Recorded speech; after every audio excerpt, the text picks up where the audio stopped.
Challenging তো হবে, কারণ শ্রীলঙ্কা যে ধরনের ক্রিকেট খেলে আমি রিসেন্টলি আগেও দেখেছি আমরা এবং এখনও দেখছি। ওরা আক্রমণাত্মক ক্রিকেট খেলে এবং টেস্টে ওরা ওয়ানডের মতো করেই খেলেছে বলা যাবে। কিন্তু আমাদের আসার কথা হচ্ছে যে আমাদের বোলাররা এখন ফিরে এসছে। তাসকিন বলি, মুস্তাফিজ বলি, ওরা এখন ইনজুরি থেকে ফিরে এসছে। তারা দলের শক্তি বৃদ্ধি করবে আশা করছি। অবশ্যই ধাক্কা খেয়েছে। আমার এক্সপেকটেশন ছিল প্রথম টেস্টটায় আমরা যেভাবে খেলেছি সেখানে যে ক্যারেক্টার দেখিয়েছে বাংলাদেশ দল, দ্বিতীয় টেস্টেও জয় পরাজয় তো পরের ব্যাপার, বাট সেই ক্যারেক্টারটা আমরা দেখতে পাবো। একটা প্রতিদ্বন্দ্বিতা দেখতে পাবো।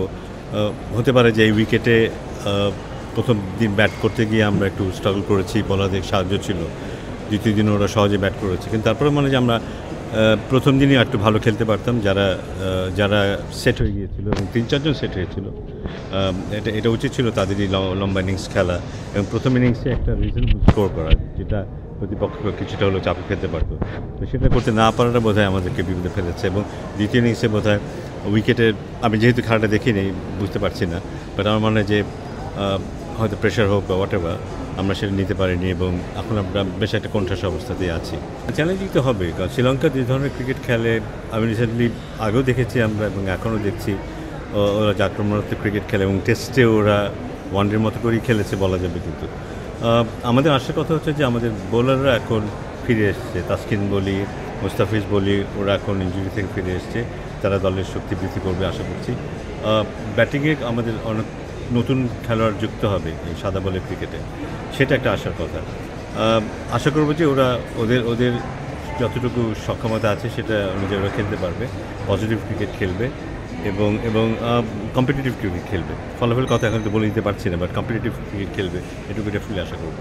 আলাদা কোনো প্রত্যাশা থাকবে না, তার কাজ হলো দলকে নেতৃত্ব দেওয়া এবং ভালোভাবে দলকে নেতৃত্ব দেওয়া। দলে যত খেলোয়াড় যারা আছে তাদের কাছ থেকে সেরা খেলাটা বের করে নিয়ে আসা এবং তার নিজস্ব যে পারফরমেন্স আছে, ওয়ান ডেতে সে সবসময় ভালো পারফর্ম করে এসছে, সেখানে সেটা যেন সে কন্টিনিউ করতে পারে, সেটা আশা করবো।